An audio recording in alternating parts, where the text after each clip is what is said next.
Good morning all of you. पुनः इस lecture में आपका स्वागत है।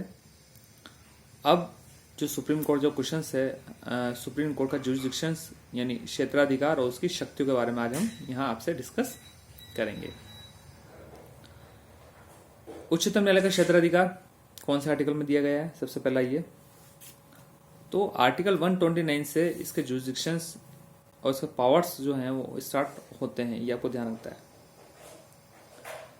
उच्चतम न्यायालय की स्थापना कहाँ की गई है? उच्चतम न्यायालय की स्थापना दिल्ली में की गई है।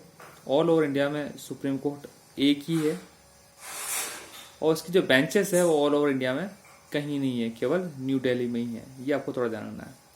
सुप्रीम कोर्ट एक है, इसके बेंचेस भी ऑल ओवर इंडिया में कहीं भी नहीं की व्यवस्था कहीं भी नहीं की गई है। साउथ में काफी मांग उठी थी, नॉर्थ में काफी मांग उठी थी किसी बेंचेस की व्यवस्था करो, बट इसलिए नहीं किया गया क्योंकि अनेकता में एकता भारत की जो ये सबसे बड़ी विशेषता है ये यहाँ बताई गई है। देश की एकता, अखंडता को और संप्रभुता को सुरक्षित रखने के लिए, अक्षुण्ण रखने के लिए भारत में एक ही सुप्रीम कोर्ट होगा, उसकी बेंचेस की व्यवस्था कहीं भी नहीं होगी। जो भी मामलों सुनवाई होगी वो नई दिल्ली में ही होगी। बहुत सारे लॉजिक्स हैं, बहुत सारे रीजंस हैं जो यहाँ पर आपको बताए गए हैं। आइए हम पढ़ते हैं इसके क्षेत्राधिकार क्या क्या है। पहला, अभिलेख न्यायालय का क्षेत्राधिकार। अभिलेख यानी कोर्ट ऑफ रिकॉर्ड। भारतीय संविधान अनुच्छेद 129 में कोर्ट ऑफ रिकॉर्ड्स के बारे में व्यवस्था की गई है। कोर्ट ऑफ रिकॉर्ड्स का मतलब होता है कि भारत के सुप्रीम कोर्ट ने यदि कोई डिसीजन दिया या कोई आदेश दिया तो वो जितने भी कोर्ट्स हैं, ये हाई कोर्ट या सब ऑर्डिनेंस कोर्ट, उसके अधीन जितने भी कोर्ट है, उन सब कोर्टों को वो ऑर्डर और वो लास्ट फाइनल डिसीजन मानना होगा और वो एक रूलिंग के रूप में बन जाएगी। यदि ऐसा कोई भी मामला निचले वाले कोर्ट में चलता है, आता है, तो सुप्रीम कोर्ट की रूलिंग बता के उस मामले के बारे में जज से रिक्वेस्ट कर सकते हैं कि सुप्रीम कोर्ट ने भी इस मामले में यह निर्णय दिया। तभी तो हम all India reporters, supreme court cases, ये जितनी भी ब्लैक बैक्स और वाइट बहुत बड़ी बड़ी जो बुक्स होती है हम एडवोकेट्स के घर देखते हैं, वो इन रूलिंग्स के लिए वो काम में लेते हैं।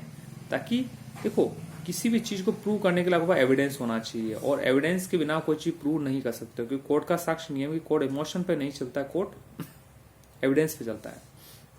और एविडेंस के लिए आपको रूलिंग्स बताना बहुत जरूरी है कि उस रूलिंग्स में सुप्रीम कोर्ट ने यही सेम मामला था, इसमें ये डिसीजन दिया, जिससे आपकी बात को कुछ वेटेज मिल जाता है। तो सुप्रीम कोर्ट के जो भी डिसीजन है वो सभी कोर्टों पे अंतिम रूप से मान्य होगा। फर्स्ट, यदि कोई सुप्रीम कोर्ट की अवमानना करता है, क्रिमिनल अवमानना या सिविल अवमानना या सुप्रीम कोर्ट के अलावा किसी भी कोर्ट की अवमानना करता है, तो सुप्रीम कोर्ट को उसको दंड देने का पावर है, क्योंकि सुप्रीम कोर्ट अपने आप में एक पावरफुल पोजीशन रखता है।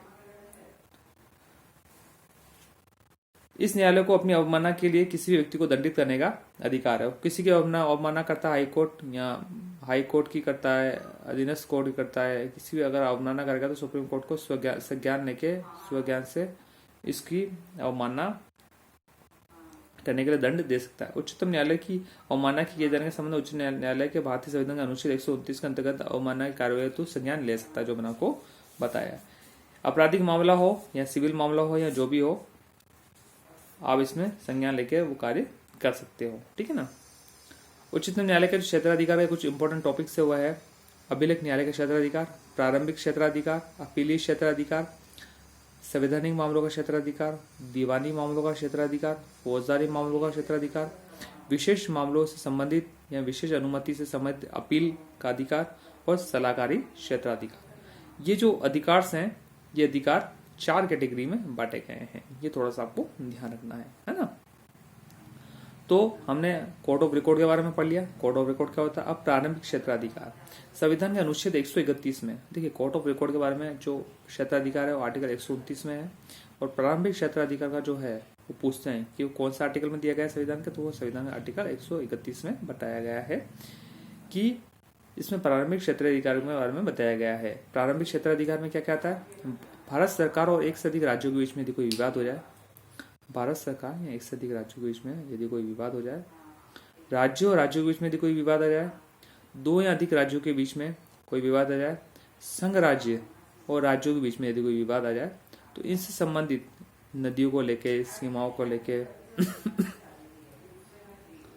जो भी विवाद आ जाए, तो इस सब विवाद जो होंगे वो सुप्रीम कोर्ट के द्वारा निपटाए जाएंगे। यानी सुप्रीम कोर्ट की जो फर्स्ट प्राइमरी जुडिशरी है उनमें राज्यों और केंद्रों के मध्य को विवादों को महत्व दिया गया है, न कि दो व्यक्तियों के बीच में यदि कोई विवाद आ जाए तो वो यहाँ नहीं जाएंगे। वो उसके लिए निचली कोर्टों की व्यवस्था है, हाई कोर्ट्स की व्यवस्था दी गई है। ये आपको थोड़ा ध्यान रखना है। तो ये राज्यों और केंद्रों के बीच के मामलों को ही अच्छी तरह से निपटाता है, ये आपको ध्यान रखना है ना। किसी विवाद में यदि जहां उस विवाद में कोई विधि और तथ्यों को लेकर ऐसा कोई प्रश्न हो जिसका निपटारा केवल सुप्रीम कोर्ट के द्वारा किया जाता है, उन मामलों को यह निपटाएगा, है ना। इसके अतिरिक्त अनुच्छेद 280 के अंतर्गत वित्त आयोग को सौंपे हुए विषय के संबंध में कोई विवाद हो, अनुच्छेद 290 के अंतर्गत संघ और राज्यों के मध्य खर्चों को समय में कर कोई विवाद हो तो उन विवादों को भी ये निपटाएगा। 280 और 290 अनुच्छेद के विवादों को भी ये निपटाएगा। तो यहाँ पे थोड़ा सा इसको भी ध्यान में रखना है। चलिए अब नेक्स्ट चैप्टर में हम अपीली क्षेत्राधिकार के बारे में पढ़ेंगे, इसके संवैधानिक क्षेत्राधिकार के बारे में पढ़ेंगे और अन्य क्षेत्राधिकार के बारे में पढ़ेंगे। बहुत ही इंपॉर्टेंट टॉपिक है, आपको ध्यान से समझना है और आपको ध्यान से लिखना है, क्योंकि हम खुद लॉ के स्टूडेंट हैं। आप सब लॉ के स्टूडेंट को पता होना चाहिए कि लॉ में सुप्रीम कोर्ट की क्या क्या व्यवस्था है। आपको अवेयर होना चाहिए इसके प्रत्येक ब्रांचेस के बारे में, प्रत्येक कोर्ट के बारे में आपको समझना पड़ेगा कि सुप्रीम कोर्ट का क्या काम है, हाई कोर्ट का क्या काम है और सब अधीनस्थ कोर्ट का क्या काम है। तो आपको इनके बारे में आपको अच्छी तरह से डिटेल हम आज यहाँ बता रहे हैं। Okay, thank you all of you.